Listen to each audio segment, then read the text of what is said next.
তার মানে আপনি বলতে চাইছেন যে আপনি আপনার স্বামী মানে এনার সাথে মিলে একটা মেয়ের লাশ এই শহরের বাইরে মানে একটা লেকে ফেলেছেন? হ্যাঁ স্যার, আমি এটাই বলছি। আর এই সব কিছু আমি ওর বলাতেই করেছি। কিন্তু আপনার স্বামী তো বলছেন ইনি কিছু জানেনই না। ইনফ্যাক্ট উনি আমাদের এখানে ডেকেছেন। স্যার, এই মহিলা সব উল্টোপাল্টা বলছে। আমাকে ফাঁসানোর চক্রান্ত হচ্ছে আর এও তাতে জড়িত। উল্টোপাল্টা আমি নয়, উল্টোপাল্টা এ বলছে। প্রথমে নিজের দোষ ঢাকার জন্য আমাকে দিয়ে এই সব কিছু করিয়েছে, আর এখন নিজেই না বলছে। স্যার, আমি আপনাকে সত্যি কথা বলছি। আমি বলেছিলাম না যে আমার হ্যাঁ, ওই একই রকম দেখতে লোকের কথা, যে আপনার বন্ধু অ্যালেক্সরা আপনার মতো দেখতে লোকের সঙ্গে দেখা করছে। কিন্তু এটা মনে হচ্ছে না যে আপনার এই গল্পটা সত্যি কম আর কাল্পনিক বেশি লাগছে। স্যার, এই লোকটা আপনাদের মিথ্যে বলছে, আমি সত্যি বলছি। ইনফ্যাক্ট আপনারা তো জানেনও না যে কি হয়েছিল। এমন কি হয়েছে? স্যার, রঞ্জন আমাকে টুল বক্স আর একটা কাপড় নিয়ে নিচে পার্কিং এ ডেকেছিল, আর ওখানেও আমাকে বলল যে ও একটা মেয়েকে খুন করে ফেলেছে। সেখানে আমরা লাশের টুকরো করে জলে ফেলে দিয়েছিলাম। স্যার প্লিজ আমায় বিশ্বাস করুন স্যার। একই রকম দেখতে একটা লোক এরকম করছে, আর না হলে সবাই মিলে চক্রান্ত করছে যেটাতে আমাকে ফাঁসানো হচ্ছে। এক মিনিট, এক সময়ের জন্য চুপ থাকুন। আর আপনি আপনার গাড়ির চাবিটা দিন এক্ষুনি, এই মুহূর্তে। আর এখান থেকে লেকে যাব। একবার এই এভিডেন্সগুলো ফরেন্সিক ল্যাবে যাক, তাহলেই আমরা জেনে যাব যে আপনাদের দুজনের মধ্যে কে সত্যি বলছে আর কে মিথ্যে বলছে।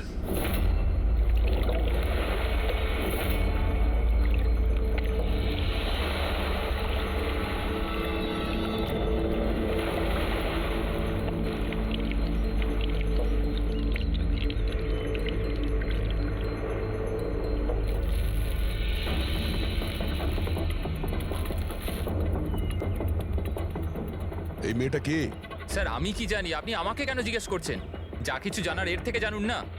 স্যার, আমি এই মেয়েটাকে চিনি না। আমি জানি না একে। আমি একে মারিনি স্যার।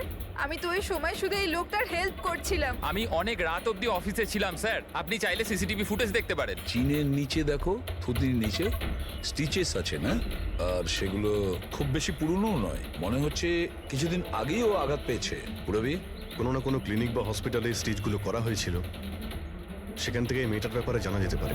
একটা কাজ করো ফেডরিক, পঙ্কজ, এই বডির টুকরোগুলো আছে না, এই সব কটা আমাদের ফরেন্সিক ল্যাবে পাঠিয়ে দাও। আর এদের দুজনকে আমাদের ব্যুরোতে নিয়ে চলো। স্যার, এ বলছে যে কয়েকদিন ধরে ওরই মতো দেখতে কোনো লোক ওকে ফাঁসানোর চেষ্টা করছে। এর চেনাশোনা লোকরা ওই লোকটার সঙ্গে বিভিন্ন জায়গায় দেখা করছে, আর ওরা ভাবছে যে ও এই। হ্যাঁ স্যার, আমায় ফাঁসানো হচ্ছে স্যার। আর ওই চক্রান্তে এও রয়েছে স্যার। স্যার আপনি বলুন, আমি যদি এসব করতাম তাহলে আমি আপনাদের ফোন কেন করতাম? স্যার, এখন অবধি আমি আপনাদের যা বলেছি সবকিছু প্রমাণ হয়েছে তো। লাশ তো পাওয়া গেল লেকে, আর ওর গাড়ির ডিকিতে রক্ত পেলেন তো। স্যার, আপনি নিজেই বলুন, যখন এতটা সত্যি আমি বলেছি, তাহলে এখন মিথ্যে আমি কেন বলবো? আমাকে ফাঁসানোর জন্য। স্যার আমি বলছি স্যার, এটা চক্রান্ত স্যার, আমাকে ফাঁসানোর জন্য। ব্যাস ব্যাস, কে কি কাজ করেছে আর করেনি সেটার খোঁজ আমরা করব। শুধু একটা কথা মনে রাখবেন, যে আমাদের সন্দেহ শুধু আপনাদের দুজনকে। বাট স্যার, আমি কিচ্ছু করিনি, আমি নির্দোষ। আমি হতে পারে হয়তো আপনি খুন করেননি, কিন্তু লাশকে টুকরো টুকরো করে লেকে ফেলে দেওয়া এটাও কিন্তু বড় অপরাধ, বুঝেছেন আপনি? স্যার, সিসিটিভি ফুটেজ পেয়ে গেছি।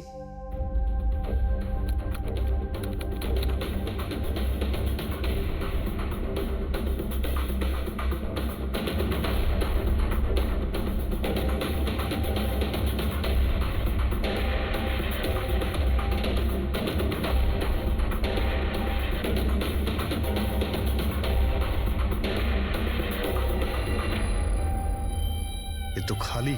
কিন্তু স্যার আমি সত্যি কথা বলছি, আমায় বিশ্বাস করুন, আমি ছিলাম অফিসে। আমি বুঝতে পারছি না কেন আমায় দেখা যাচ্ছে না স্যার। মিস্টার রঞ্জন, আইন বিশ্বাসের উপর চলে না, প্রমাণ চাই। আপনার অফিসের যে ফুটেজ সেটা সবার সামনে, আপনি ওখানে নেই। তার মানে এটাই হচ্ছে যে আপনার মিসেস যেটা বলছে সেটাই সত্যি। না না স্যার, আমি সত্যি কথা বলছি স্যার, আমি অফিসেই ছিলাম। আমি বুঝতে পারছি না যেটা কিভাবে হলো। হ্যাঁ, কিন্তু আপনার অফিস ফাঁকা দেখাচ্ছে কেন? স্যার, রঞ্জন এই কোম্পানির সিইও। এই ফ্লোরে শুধু ওই থাকে। ও ছাড়া একজন পিয়নও আছে, সে সেদিনকে ছুটিতে ছিল। আচ্ছা, রঞ্জন বাবু ঠিক ওই দিনেই আপনার পিয়ন অ্যাবসেন্ট কেন? স্যার আমি সত্যি বলছি স্যার, আমি অফিসে ছিলাম। মিস্টার রঞ্জন, নিজেকে নিরপরাধী প্রমাণ করবার জন্য কোনো রকম প্রমাণ আপনার কাছে নেই, বুঝেছেন? আরে কুন্দন, ভালো হয়েছে তুই এসে গেছিস। ভাই, এরা বলছে যে আমি কারো খুন করেছি। আরে আমি কাউকে কিভাবে মারতে পারি বল না, বোঝা না ভাই। এ করতে পারে না স্যার। স্যার এর জীবনে একটা মাছি পর্যন্ত মারেনি। হ্যাঁ, এটা ঠিক যে ও মাঝে মাঝে খুব রেগে যায়, রাগকে কন্ট্রোল করতে পারে না। হ্যাঁ স্যার, অনেক দিন ধরে চিকিৎসা চলছে ওর, ওষুধপত্রও খান রঞ্জন দাদা, কিন্তু কখনো কখনো যদি ওষুধ খেতে ভুলে যায় তাহলে নিজেকে সামলাতে পারেন না। এই কথাটা তুমি আমাদের কেন বলনি? স্যার আমি ওই শুধু আপনাকে নয়, কাউকেই হয়তো বলেনি কথা। আমার ক্ষমতা চলতো তো তার এই বিয়েটা হতেই দিতাম না। আমি তো আমার মেয়ের কাছে হেরে বসে আছি। এই লোকটা তো একটা সাইকো সাইকো। এই রঞ্জন একজন মানসিক রোগী। এর পার্সোনালিটি ডিসঅর্ডার আছে। এর মাথা তো সেটাই মনে রাখে যেটা ও মনে রাখতে চায়, বাকি সমস্ত কথা তো এ ভুলে যায়। হতেই পারে স্যার যে খুনটা এই করেছে আর ভুলে গেছে। ব্যাপারটা হচ্ছে যে আমি আগে অসুস্থ ছিলাম, কিন্তু তারপর আমি ঠিক হয়ে গেছিলাম। আপনি এরম কেন বলছেন? কুন্দন, কুন্দন তুই বল, আমি সত্যি বলছি কিনা। বৌদি আপনি বলুন না। আরে তুমিই বলো না। আপনারা আমায় এভাবে কেন দেখছেন? আরে আমি সাইকো নই, আমি অসুস্থ নই, কোনো মানসিক রোগ নেই আমার, একদম ঠিক আছি আমি। আরে বলো না, বলো না। বাস, অনেক হয়েছে। এটা তোমার বাড়ি নয়, ব্যুরো। এই নাটক এখানে চলবে না। একটা কাজ করো, পাশের ঘরে গিয়ে এনাদের বসাও। যান। ওই দিকটা যান যান। সমস্ত প্রমাণ ওই রঞ্জনের বিরুদ্ধে, আর তাছাড়াও ওর আচরণটা ঠিক নেই। কিন্তু বুঝে উঠতে পারছি না, জানি না কেন আবার এই ব্যাপারটা এড়িয়েও যেতে পারছি না। ও বারবার আমাদেরকে বলছে যে অফিসের সিসিটিভি ফুটেজটা চেক করুন। আমি অফিসে ছিলাম। এতটা জোর দিয়ে কেউ বলতে পারে না। আরও একটা ব্যাপার স্যার, ফোন ওই করেছিল। কোনো খুনি এরকম কেন করবে? আর স্যার ওই ডিসোসিয়েটিভ পার্সোনালিটি ডিসঅর্ডার, হয়তো খুনটা করেছে আর তারপর ভুলে গেছে। এই রোগটাতে এরকমই হয় স্যার। হতে পারে, এটা হতেই পারে। একটা কাজ করি আমরা, এই যে সিসিটিভি ফুটেজ আছে না, এটাকে ল্যাবে পাঠাই, চেক করিয়ে দেখি এই ফুটেজটা কেউ কোনোভাবে এডিট করে চেঞ্জ করেছে কিনা। আর স্যার ওই একই রকম দেখতে ব্যাপারটা। ও এটা বলছে যে ওর বন্ধুরা ওর মতো দেখতে লোকটাকে দেখেছে, আর ওই লোকটা ওর বন্ধুগুলোকে চিনতেও পারেনি। চলো ওর বন্ধুদের সাথে কথা বলি, জিজ্ঞাসাবাদ করি, জেরা করি, তারপর দেখি ওদের কথায় কতটা সত্যি আছে। স্যার হতে পারে এই চৈতালি আর কুন্দন রঞ্জনের শুভাকাঙ্ক্ষী হওয়ার চেষ্টা করছে, হয়তো তা নয়। আর এদিকে শায়লা, উনি তো চানই এই দোষটা রঞ্জনের ওপর আসুক, যাতে ওনার মেয়েকে আর এই বিয়েটা করতে না হয়। স্যার স্যার যে মেয়েটা মারা গেছে ওর ফটো হসপিটালের ক্লিনিকে পাঠিয়ে দিয়েছি। ওকে শনাক্ত করা হয়েছে। ওর নাম হলো অনামিকা। দুদিন আগেই ওখানে গেছিল ওর আঘাত দেখাতে। অনামিকা, অনামিকা, এই অনামিকার পুরো ফোন রেকর্ড চেক করো, খোঁজ নাও এ কোথায় থাকতো, কি করতো, এর সঙ্গে রঞ্জনের কি সম্পর্ক ছিল।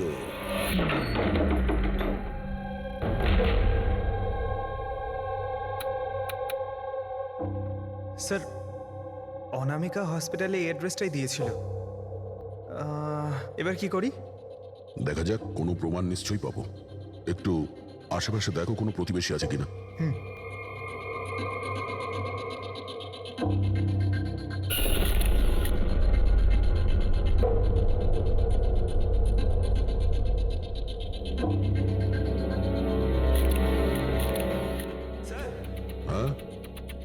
এর নাম অঙ্কিত, অনামিকার প্রতিবেশী। হ্যালো স্যার, কি হয়েছে বলুন? অনামিকা ঠিক আছে তো? না, অনামিকার খুন হয়ে গেছে, আর আমরা সেই জন্যই এর তদন্ত করছি। আপনি ওর ব্যাপারে কিছু বলতে পারেন যার সাহায্যে আমরা খুনি পর্যন্ত পৌঁছতে পারি? না স্যার, আমি ওর ব্যাপারে বেশি কিছু তো জানি না। হ্যাঁ, তবে এটুকু জানি যে ও অ্যাসিস্ট্যান্ট ডাইরেক্টর ছিল আর এখন একটা ইন্টারন্যাশনাল শর্ট ফিল্মে কাজ করছিল। ইন্টারন্যাশনাল শর্ট ফিল্মে? আচ্ছা, ওর কোনো বন্ধু কিংবা আত্মীয় যে এখানে ওর সঙ্গে থাকতো? ও তো এনারাই ছিল স্যার, এই কিছু মাস আগেই এখানে থাকতে এসেছিল। আমি তো ওর পরিবারের কাউকে দেখিনি। হ্যাঁ, ওর একটা বয়ফ্রেন্ড ছিল, যার সাথে ও ঘন্টার পর ঘন্টা ফোনে কথা বলতো। ও ফোনে যার সঙ্গে কথা বলতো ও যে ওর বয়ফ্রেন্ড ছিল, এটা আপনি কি করে জানলেন? স্যার, আসলে আমি ওর কথাগুলো শুনেছিলাম। ও ব্যালকনিতে দাঁড়িয়ে ওর সাথে খুব জোরে জোরে কথা বলতো অনেকক্ষণ। আর ওদের কথা শুনে মনে হতো স্যার ওর বয়ফ্রেন্ড ভালো লোক নয়। ঝগড়া হতো খুব দুজনের। কথা শুনে মনে হতো নিজেদের মধ্যে মারপিটও করে। ইনফ্যাক্ট এই দুদিন আগেই ওরা নিজেদের মধ্যে মারপিট করেছে। ওর মুখেতে সেলাইও পড়েছিল, আর ওর চোখেও আঘাত লেগেছিল স্যার। আপনি দেখেছেন ওর বয়ফ্রেন্ডকে? আমি স্যার ওকে কখনো দেখিনি, কিন্তু ওর নামটা জানি স্যার।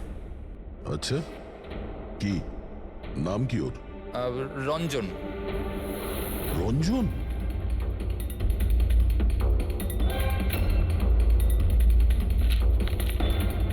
স্যার, হ্যাঁ, এই দেখুন, এই অনামিকার পাসপোর্টে এই বার্সেলোনার ভিসা লাগানো রয়েছে।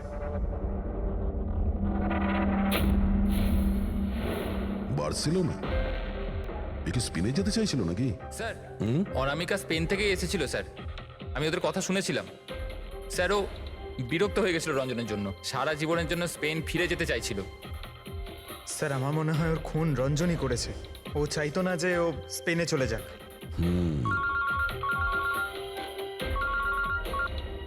হ্যালো, স্যার, অনামিকার ফোন রেকর্ডস পাওয়া গেছে। একটা নাম্বারে যেটাতে ও সবচেয়ে বেশি কথা বলতো সেটা রঞ্জনের কোম্পানির নামে রেজিস্টার্ড আছে। ও রঞ্জন, একটা কাজ করো, অনামিকার ফোনের শেষ লোকেশনটা কোথায় ছিল সেটা বার করো। এ অনামিকা কাল রাত্রে আপনার হোটেলে ছিল? I am not sure sir, ছিল না? আমার তো মনে হয় না। ঠিক আছে, আমাদের আপনার হোটেলের সিসিটিভি ফুটেজটা চেক করতে হবে। Sure sir.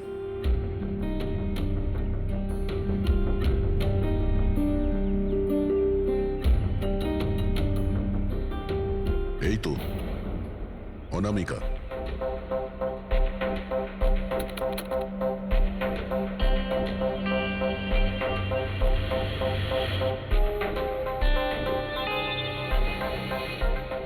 এটা কি ব্যাপার? ও ভেতরে গেল একটা হ্যান্ডব্যাগ নিয়ে, আর বাইরে এলো একটা লাগেজ নিয়ে। আর সঙ্গে এই ছেলেটাকে? স্যার, ও তো আমাদের বেল বয়। ওয়েল বয় কোথায় আছে এখন? কাল রাত্রে তুমি যখন ওই মেয়েটার লাগেজ নিয়ে বাইরে যাচ্ছিলে তখন ওর জন্য কেউ অপেক্ষা করছিল বাইরে? হ্যাঁ স্যার, একজন লোক তো ছিল, ওর জন্য ওয়েট করছিল। কে ছিল? লম্বা রোগা করে একজন ছিল। লম্বা রোগা করে? এ ছিল ওই লোকটা? স্যার, মনে হচ্ছে তো এরকমই ছিল। দেখে তাই মনে হচ্ছিল মানে?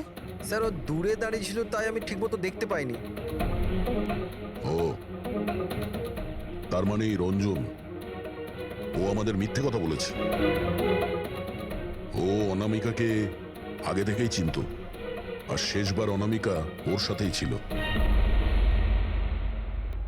রঞ্জন বলছে যে আপনারা ওকে আলাদা আলাদা জায়গাতে দেখেছিলেন, কিন্তু ও বলছে ও ওখানে ছিলই না। ব্যাপারটা কি বলুন তো?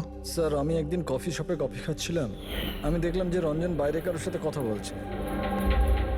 রঞ্জন, রঞ্জন, এই রঞ্জন! স্যার, আমি যখন ওকে ডাকলাম ও জানি না কেন আমার কথা না শুনেই অন্যদিকে চলে গেল। রঞ্জন! কিন্তু স্যার, যখন আমি এই ব্যাপারে ওর সঙ্গে কথা বললাম তখন ও বললো যে ওখানে ছিলই না। আমি জানি না ওখানে মিথ্যে কথা বললো। আর লীলা দেবী, আপনি ওকে আপনি কোথায় দেখেছিলেন? কান্দিওয়ালাতে একটা জুয়েলারি শপে। ওর সঙ্গে একটা মেয়েও ছিল। রঞ্জন, রঞ্জন! আচ্ছা, এই মেয়েটা ছিল কি? হ্যাঁ স্যার, এই মেয়েটাই ছিল। কিন্তু যখন ওর সঙ্গে আমি ফোনে কথা বললাম, বলতে শুরু করলো আমি তো ওখানে ছিলামই না। আর তোমার সঙ্গে কি এটাই ঘটেছে? হ্যাঁ স্যার, ও বাজারেতে আমার সামনে দিয়ে যাচ্ছিল। আমি ওকে হাত দেখালাম, হাই বললাম, মদন রে, কিন্তু ও সরাসরি আমায় ইগনোর করলো, অটোতে বসলো, চলে গেল। এদিকে দেখ ভাই, আমি রঞ্জন, রঞ্জন! ঠিক আছে, thank you very much. Sir, এদের কথা শুনে মনে হচ্ছে রঞ্জন ইচ্ছে করে ওদের সামনে এসেছিল আর এরকম বিহেভিয়ার করেছে। কিন্তু অভিজিৎ, কি কারণ হতে পারে? এরকম ব্যবহার কেন রঞ্জন করেছিল? না না না না, কিছু না কিছু গোলমাল তো নিশ্চয়ই আছে অভিজিৎ। যেখানে যেখানে এরা রঞ্জনকে দেখেছে না, দেখি ওখানে কোনো সিসিটিভি ফুটেজ পাওয়া যায় কিনা।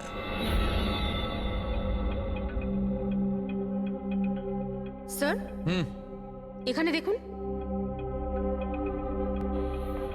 হ্যাঁ শালুকে, বস, কি পেলে? এই অস্ত্রের ওপর আর কাপড়ে যে রক্ত পাওয়া গেছে সেটা অনামিকারই। মনে হচ্ছে অঞ্জলি সত্যি বলেছে। এটার ব্যবহার অনামিকাকে খুন করার জন্যে আরো লাশটাকে লুকানোর জন্য করা হয়েছে। আচ্ছা, রঞ্জনের বিরুদ্ধে কোনো প্রমাণ? হ্যাঁ স্যার, রঞ্জনের ফিঙ্গারপ্রিন্টস পাওয়া গেছে। একটা তো এই টুল বক্সে, আর দ্বিতীয়টা গাড়ির ডিক্কিতে, যেখানে অনামিকার রক্তও পাওয়া গিয়েছিল। তার মানে রঞ্জন অঞ্জলির সঙ্গে ছিল। এটা তো খুব সহজ সরল প্রমাণ। অঞ্জলি সত্যি কথা বলা আর রঞ্জনকে খুনি প্রমাণ করা। কিন্তু বস, আরো অনেক কিছু পাওয়া গেছে। কি? স্যার, আমরা একটা বিশেষ ধরনের পলিমার আর সিলিকনের ট্রেসেসও পেয়েছি, যেটা সাধারণত অদ্ভুত ব্যাপার। সিলিকন আর পলিমার, এটা তো সত্যিই অদ্ভুত ব্যাপার। আরো একটা বিশেষ কথা দেখাচ্ছি, এসো। এই কেমিক্যাল, বস, এই বিশেষ কেমিক্যালটা আমরা সব জায়গায় পেয়েছি। কাপড়ে, টুল বক্সে, অস্ত্রের উপর, সব জায়গায়। আর এটা ছাড়া এই দেখো, এই কিছু সায়ানাইড, কিছুটা ক্লোরাইড, এইসব কেমিক্যাল। সবচেয়ে বড় কথা হচ্ছে এই যতগুলো কেমিক্যাল আছে, এই সিচুয়েশনে এখানে এগুলো থাকাই উচিত নয়। রঞ্জন। হ্যাঁ স্যার। কিন্তু তুমি ওকে অনেক মারধরও করতে। না না, এটা একদম মিথ্যে স্যার, ভুল কথা এগুলো। লোকে আমার নামে বিভিন্ন কথা বলে বেড়ায়, কিন্তু সত্যিটা তো হলো যে আমি কোনো অনামিকাকে চিনি না। আচ্ছা, এই তোমার ক্রেডিট কার্ডের বিলস এগুলো তো চেনো না? এই দেখো, এই অনামিকার বার্সেলোনার ফ্লাইটের টিকিট তোমার ক্রেডিট কার্ড থেকে কেনা হয়েছে। আর ও যে নাম্বারটায় ঘন্টার পর ঘন্টা কথা বলতো সেটা তোমার কোম্পানির নামে রেজিস্টার করা আছে। আর সব থেকে বড় কথা, তোমার গাড়ির ডিকিতে অনামিকার রক্তের ছাপ পাওয়া গেছে। আর তুমি কি মনে করছো যে আমরা এর ওর কথা শুনে তোমার উপর দোষ চাপাচ্ছি? এই সমস্ত প্রমাণই যথেষ্ট এটা প্রমাণ করার জন্যে যে তুমি অনামিকাকে খুন করেছো। না স্যার, আমি কারোর খুনটুন করিনি। আর স্যার, এই ক্রেডিট কার্ড, স্যার আমার কাছে তো অনেক ক্রেডিট কার্ড আছে স্যার।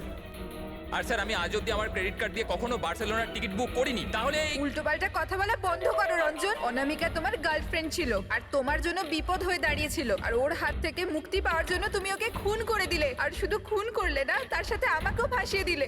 না, আমি এরম করিনি অঞ্জলি, আমার কথাটা বোঝার চেষ্টা করো তুমি। বৌদি, মানছি যে সমস্ত প্রমাণ এটাই ইঙ্গিত করছে যে রঞ্জনই খুনটা করেছে, কিন্তু কিছু প্রমাণিত হয়নি এখনো। আপনারা প্লিজ আমাদের কাজ করতে দিন। দেখো রঞ্জন, তোমার নির্দোষ হওয়ার কোনো প্রমাণ তোমার কাছে নেই। আর খুনের সময় তুমি কোথায় ছিলে এর কোনো সাক্ষীও নেই। আর তোমার ওই অফিসে সিসিটিভি ক্যামেরা ফুটেজ, ওর মধ্যে তুমি উধাও। অনামিকার হোটেলের বাইরে তোমার গাড়ির দাঁড়িয়ে থাকা, তোমার গাড়ির ডিকিতে অনামিকার রক্ত পাওয়া, ফোন রেকর্ড, ক্রেডিট কার্ড বিলস, তোমার বাঁচার আর কোনো রাস্তা নেই। এই একই রকম দেখতে অ্যাঙ্গেলটা একবার পরিষ্কার হয়ে যাক, তারপর তোমাকে অ্যারেস্ট না করার কোনো কারণ আমাদের কাছে থাকবে না। ততক্ষণের জন্য তুমি এখানে নিজের বাড়িতেই নজরবন্দি থাকবে, ফ্রেডির তত্ত্বাবধানে।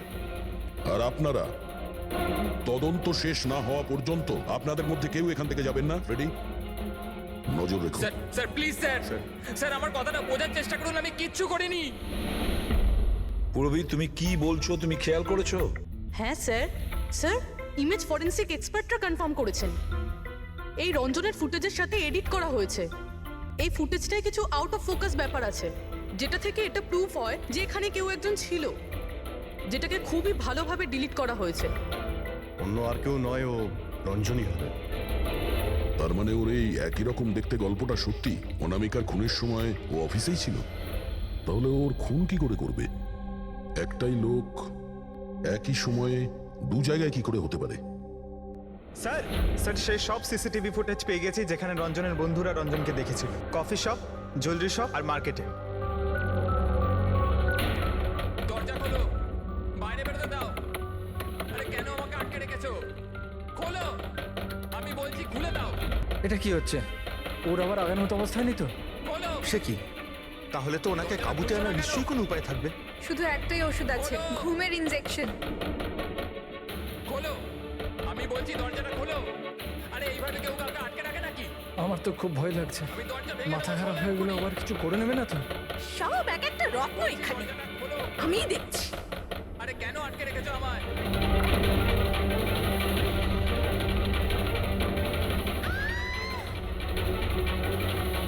এই রঞ্জন, এই রঞ্জন, রঞ্জন দাঁড়াও বলছি। মা মা মা আস্তে আস্তে আস্তে, ও মাই গড, এটা কি করে হলো? আমি ডাক্তারের খবর দিচ্ছি। হ্যাঁ, তুমি ঠিক আছো তো মা? ও মাই গড, কি করে লাগলো তোমার? স্যার এটা কফি শপের ফুটেজ।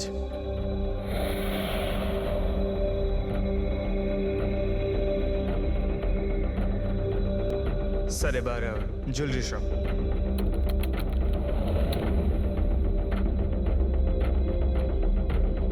এর তো সঙ্গে অনামিকাও ছিল। এখনো পর্যন্ত সবকিছু তো নর্মালি লাগছে।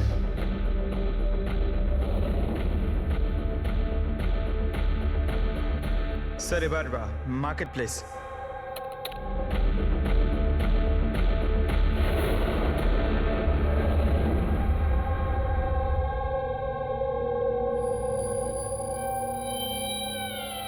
পঙ্কজ, একটু রিওয়াইন্ড করো। হ্যাঁ, আগে ওই রঞ্জনকে জুম করো।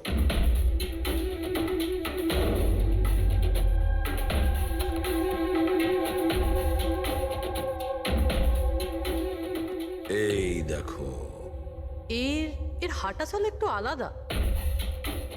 ও অন্য ধরনের জুতো পরে রয়েছে।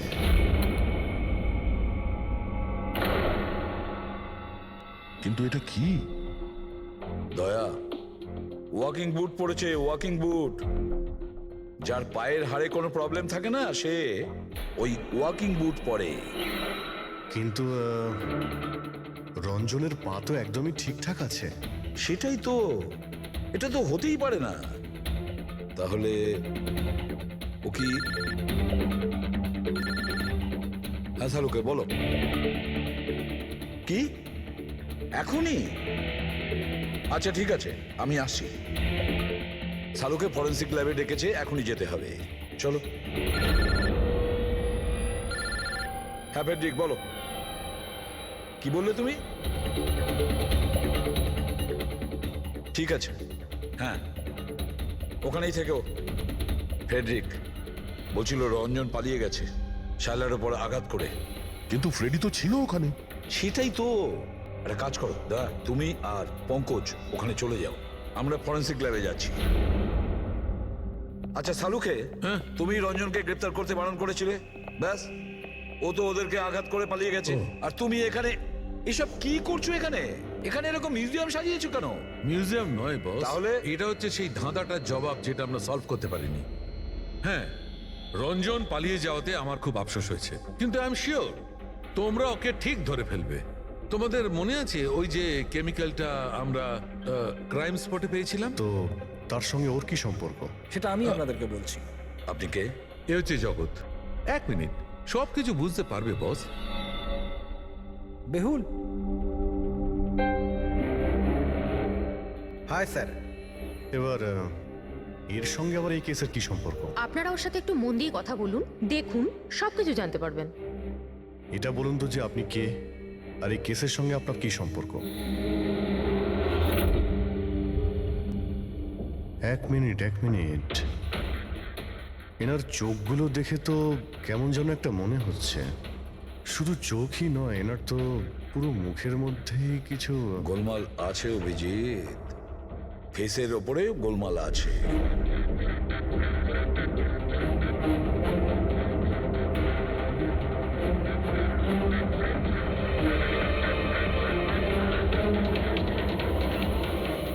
ও থ্যাংক ইউ বেহুল। এটা কি? আমি বলছি বস, ওই কেমিক্যালস যেটা ক্রাইম স্পটে পাওয়া গেছিল, আসলে ওই কেমিক্যালটা এই ধরনের মাস্ক আর নকল রক্ত তৈরি করতে কাজে লাগে। বিশেষ করে এই সিলিকন মাস্ক, যেটা ওই সিনেমাতে ব্যবহার হয়। সব থেকে বড় ব্যাপার হচ্ছে এর মধ্যে চোখের পাতা থাকে না, আর চোখের জন্য এখানে গর্ত একটা থাকে আসল মুখের মতো, যাতে যে এটা পড়বে তার আসল চোখটা এই গর্ত থেকে বেরিয়ে এসে যাতেও দেখতে পায়। আর স্যার, এটাকে বানানো কিন্তু অত সহজ নয়। হাই কোয়ালিটির সিলিকন আর পারদর্শী লোকই এটা বানাতে পারে। লেটেস্ট টেকনিকের জন্য স্যার এটা যে পড়বে তার যে মুখের ভাব সেটাই মাস্কে ফুটে উঠবে। এর থেকে তো একটা কথা পরিষ্কার, অভিজিৎ, কেউ রঞ্জনের মতো দেখতে হুবহু একটা মুখোশ বানিয়েছে, একটা মাস্ক বানিয়েছে। রঞ্জনের মতো হাইটের কেউ ওরই মুখের মতো কোনো মাস্ক বানিয়েছিল আর লোকেদের বোকা বানাচ্ছিল। হ্যাঁ, আর সেই জন্যই সবাইকেও দূর থেকে দেখা দিয়েছিল, কারণ যদি কাছে আসতো তাহলে সবাই বুঝে যেত ও কোনো মাস্ক পরে আছে। আর স্যার অঞ্জলি, ও তোর সাথেই ছিল, ওর সাথে কথাও হয়েছে, ওর সাথে লাশটা লুকোনোর চেষ্টা করেছে। ওর মুখে রক্তও লেগেছিল আর ওখানে লাশগুলোকে কাটছিল আর লুকিয়ে রাখার চেষ্টাও করেছিল, তাই হয়তো তাড়াহুড়োতে কোনো খেয়ালই করেনি। আর তাছাড়াও এই যে একই রকম দেখতে না, নিশ্চয়ই ওর পায়ের হাড়ে কোনো প্রবলেম ছিল, তাই ও ওয়াকিং বুট পরেছিল। আর এই মাস্ক তৈরি করাও এত সহজ নয়। স্যার এই মাস্ক ফিল্ম প্রজেক্টেই কাজে লাগে। ও হ্যাঁ, তবে এটুকু জানি যে ও অ্যাসিস্ট্যান্ট ডাইরেক্টর ছিল আর এখন একটা ইন্টারন্যাশনাল শর্ট ফিল্মে কাজ করছিল। স্যার দয়া বলছিল যে অনামিকা ও নাকি কোন ইন্টারন্যাশনাল শর্ট ফিল্মে কাজ করছিল। ওর পক্ষে এগুলো করা তো খুবই সহজ। তার মানে ও রঞ্জনের গার্লফ্রেন্ড ছিল না, ওকে নিজেরই খুনে ফাঁসানোর চেষ্টা করেছিল। সেই জন্যই ও বেল বয়কে গাড়ি অব্দি নিয়ে গিয়েছিল। স্যার নিজের প্রতিবেশীর সামনে রঞ্জনের সাথে ফোনে কথা বলার নাটক করেছিল। মানলাম অভিজিৎ, আমি মানলাম, কিন্তু কেউ নিজের মৃত্যুর ষড়যন্ত্র নিজে কেন করবে? মানে আমি বলতে চাইছি, অনামিকা তার নিজের মৃত্যু কেন নিজে ডেকে আনবে? না না না না, কিছু তো একটা গোলমাল আছেই। কেউ তো একজন আছে যে অনামিকাকে শিখণ্ডি খাড়া করেছে, আর সেই পুরো কেসটার মাস্টার মাইন্ড, বুঝেছো? আপনাদের মাথা খারাপ আছে? ফ্রেডি ইনজেকশন নেওয়ার জন্য ভেতরে গেছে আর তোমরা ওই লোকটাকে ছেড়ে দিলে। আমরা তোকে পালাতে দিইনি, আমরা কি দরজা খোলার কি দরকার ছিল? ওই লোকটা যে মানসিক অবস্থা নিয়ে এখান থেকে পালিয়ে গেছে, কে জানে কার সাথে কি করে দেবে। শায়লা দেবীর ওপর হামলা করেই দিয়েছে। স্যার একটা কথা বুঝতে পারলাম না, ওরা তোমাদের দুজনের সামনে থেকে পালালো আর তোমরা ধরতে পারলে না ওদের? স্যার আমরা খুব ভয় পেয়ে গেছিলাম আর সব কিছু এত তাড়াতাড়ি হলো। স্যার আমরা যদি মাঝখানে আসতাম তাহলে আমাদের উপরও তো হামলা করতে পারতো না স্যার। হ্যাঁ, যেমন ভাবে আন্টিকে হামলা করেছিল আমাদেরও করতে তাহলে। হ্যাঁ, এক মিনিট শায়লা দেবীর ওপর হামলা, কিন্তু কিভাবে? ওর কাছে অস্ত্র কি করে এলো? এখানে তো কোনো অস্ত্র ছিল না, আমরা সমস্ত অস্ত্র সরিয়ে দিয়েছিলাম। হ্যাঁ হ্যাঁ স্যার, শুধু ঘরে কেন, কিচেনেও সবজি কাটার কোনো ছুরি পর্যন্ত নেই।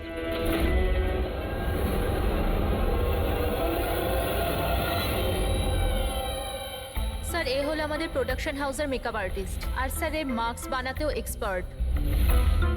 তুমি অনামিকার জন্য মাস্ক বানিয়েছিলে, তাই না? বানিয়েছিলে কি না?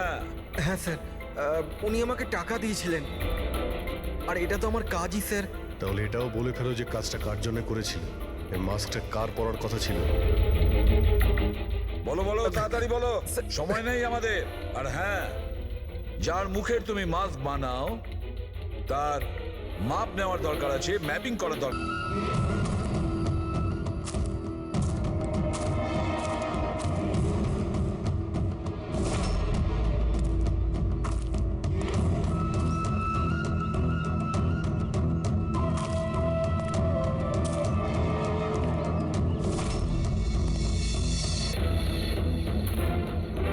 কে তুমি?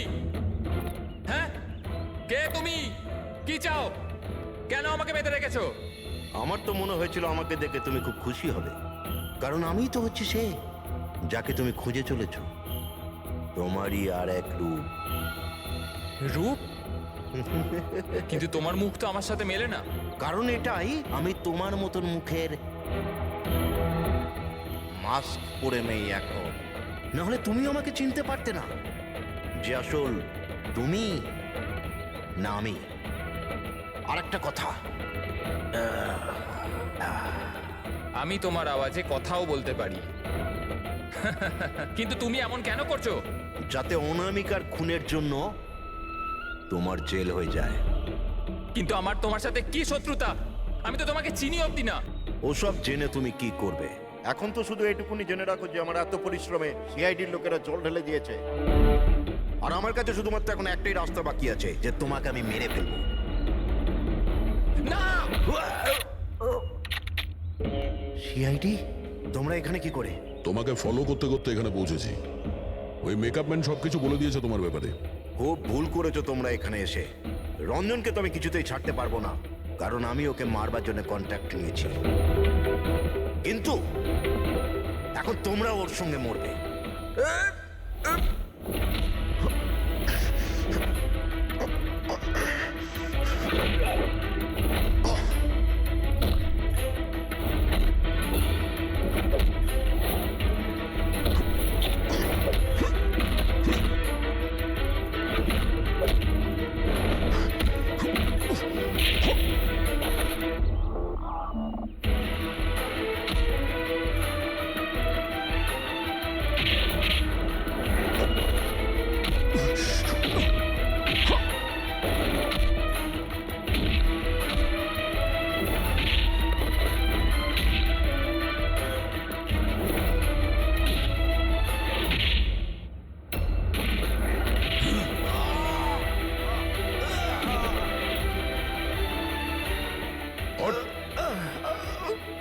তোকে মারার কন্ট্রাক্ট দিয়েছিল?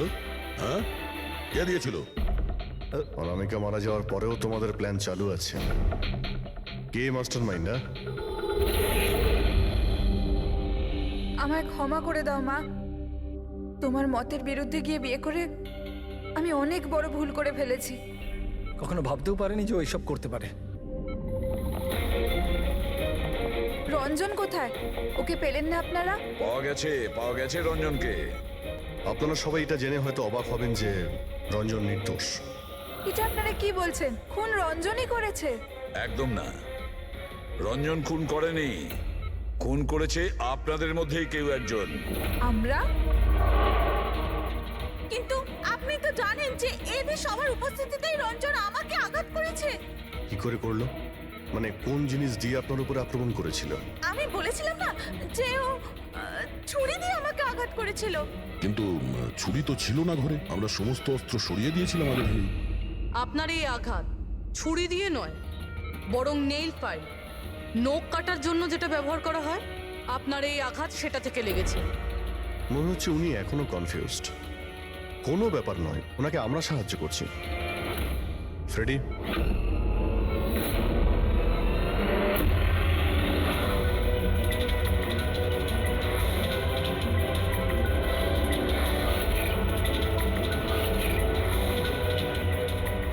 শাইলা ম্যাডাম, আমরা জানতে পেরে গেছিলাম অনামিকার প্রতিবেশী অঙ্কিত এসবের সঙ্গে যুক্ত।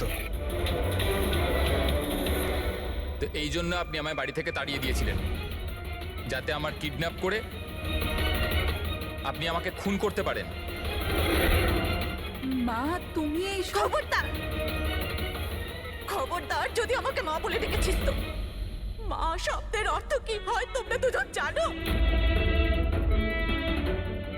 স্যার, এ আমার অনিচ্ছা সত্ত্বেও রঞ্জনের সাথে বিয়ে করলো আর আমার সাথে সব সম্পর্ক চিরদিনের মতন ত্যাগ করলো।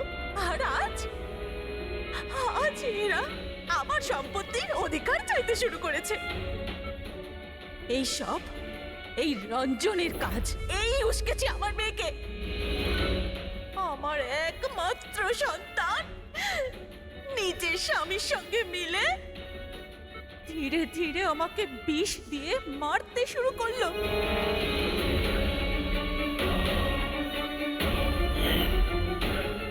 দুপোটা তাড়াতাড়ি করো অঞ্জলি, এটা নিয়ে গিয়ে মায়ের ঘরে রেখে দাও, যাও।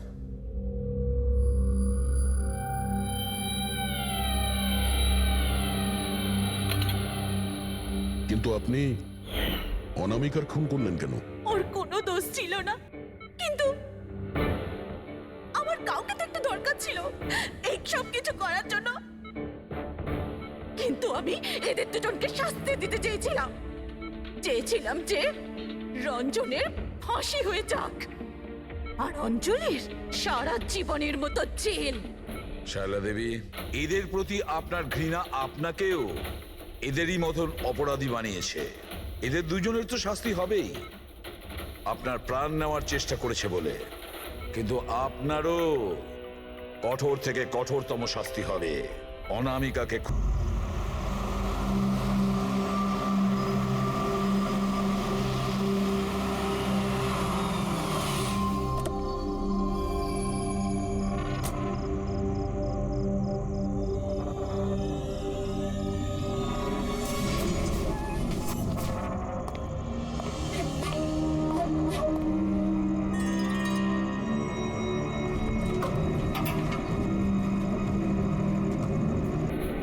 এরকম হতে পারে না।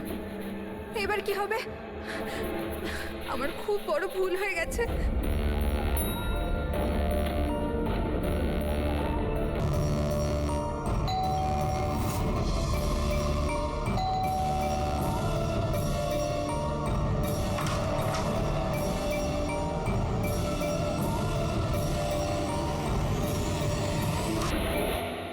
এদিকে এসো, এদিকে এসো। সব সব ঠিক আছে তো? তোমায় এভাবে কেউ দেখেনি তো? কেউ সন্দেহ করেনি তো? হ্যাঁ সন্দেহ? বলো। কেমন সন্দেহ? কি অঞ্জলি, তুমি কাঁদছো কেন? আর তোমার চোখগুলো এরকম বসে গেছে কেন? তুমি তুমি এত কাঁদছো কেন? কি হয়েছে? তুমি আমায় জিজ্ঞাসা করছো কি হয়েছে? তুমি জানো না কি হয়েছে? আমি কি করে জানবো কি হয়েছে? আমি তো এইমাত্র বাড়ি এলাম। রঞ্জন, তুমি পাগল হয়ে গেছো নাকি আমায় পাগল বানাচ্ছো? এত বড় ঘটনা ঘটে গেল আমাদের সাথে আর তুমি এমন বিহেভ করছো যে যেন কিছু হয়নি। কি কি খেলা খেলছো তুমি? কি খেলা আরে আমি খেলছো কোনো তুমি? খেলা খেলছি না। কি তখন থেকে বলে চলেছো তুমি? রঞ্জন, কিছু ঘন্টা আগে তুমি তুমি খুন করেছো। কি? ওই লাশটা টুকরো করে ওই টুকরোগুলোকে পুকুরে ফেলে দিয়েছো আর তুমি এমন বিহেভ করছো যেন কিছু হয়নি। মনে করো তুমি কেন এমন বিহেভ করছো? অঞ্জলি, তোমার কি হয়েছে? কিছু নেশা টেশা করেছো নাকি তুমি? হ্যাঁ, পাগলের মতো কথা বলছো। আরে কি খুন, কি মার্ডার, কি কি এক মিনিট, এসব? এক what is minute. Wrong with you? এক মিনিট, তোমার জামায় রক্ত, তোমার জামায় তো রক্ত, আর আর মাথায়, তোমার মাথায় তো চোট লেগেছিল। আর এইসব তুমি জামা কোথায় চেঞ্জ করলে? কোথায় গেল এই সব কিছু? কত রক্ত পাগল হয়ে লেগেছিল। গেছো তুমি? আজ সকালে এই জামাটা পরেই তো গিয়েছিলাম অফিসে। এখন টায়ার্ড হয়ে এত রাতে অফিস থেকে বাড়ি এসেছি, টেনশনে রয়েছে, তুমি উল্টোপাল্টা বলে যাচ্ছ, ইরিটেট করছো আমাকে। আর এইসব কি গল্প তৈরি করছো খুন টুনের? হ্যাঁ রঞ্জন, রঞ্জন, ভালো করে মনে করো। হ্যাঁ, তুমি আমায় কল করেছিলে আর তুমি খুব ঘাবড়েছিলে। রঞ্জন, তুমি তুমি তুমি কাঁদছো কেন? সব ঠিক আছে তো? তখনই তুমি নিচে আসতে বলে আর সাথে টুল বক্স আর পরিষ্কার করার কাপড়ও নিয়ে যেতে বলেছিলে। অঞ্জলি। রঞ্জন, এটা কি করে হলো? এত রক্ত, এই চোট, আর তুমি এই সব জিনিস কেন আমাকে আনতে বললে? অফিস থেকে গাড়ি করে বাড়ি আসছিলাম তো রাস্তায় একটা মেয়ে আমার থেকে লিফট চাইলো। আমি ওর সাহায্য করতে গেলাম তো আমার উপর হামলা করে দিল, আমার উপর। আর আর আমি নিজেকে বাঁচানোর জন্য আমি ওর খুন করে দিয়েছি। অঞ্জলি, আমাদের এই লাশটাকে কোথাও একটা লুকাতেই হবে। ওই লাশটা আমরা শহরের বাইরে একটা পুকুরের কাছে নিয়ে গেলাম।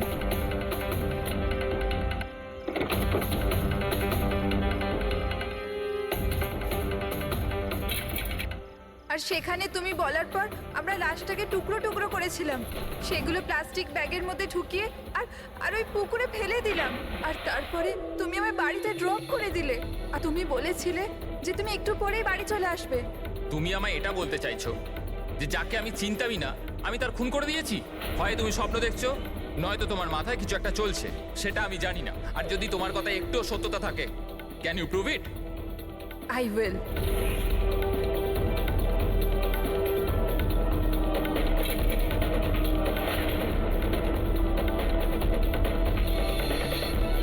এই দেখো, আর এই দেখো। এবার বলো, প্রুফ চেয়েছিলে না তুমি? এই দেখো প্রুফ। এবার বলো, এই জামাগুলোতে রক্ত কোথা থেকে এলো? এমনটা নয় তো যে এগুলো তুমিই করেছো আর তুমি আমাকে ফাঁসানোর চেষ্টা করছো? আচ্ছা, এবার আমি বুঝতে পেরেছি। তোমরা সবাই মিলে আমার সাথে ইয়ার্কি মারছো না তো? ওখানে অফিসেও আমার কলিগেরা 1 মাস ধরে উল্টো পাল্টা বলেই চলেছে যে আমি তোকে ওখানে দেখেছি, আমি তোকে এখানে দেখেছি। আর আমি বলে বলে হাঁপিয়ে যাচ্ছি যে আমি ওখানে ছিলামই না। কিন্তু এখন যেটা তুমি করছো না, এটা কিন্তু ভুল করছো।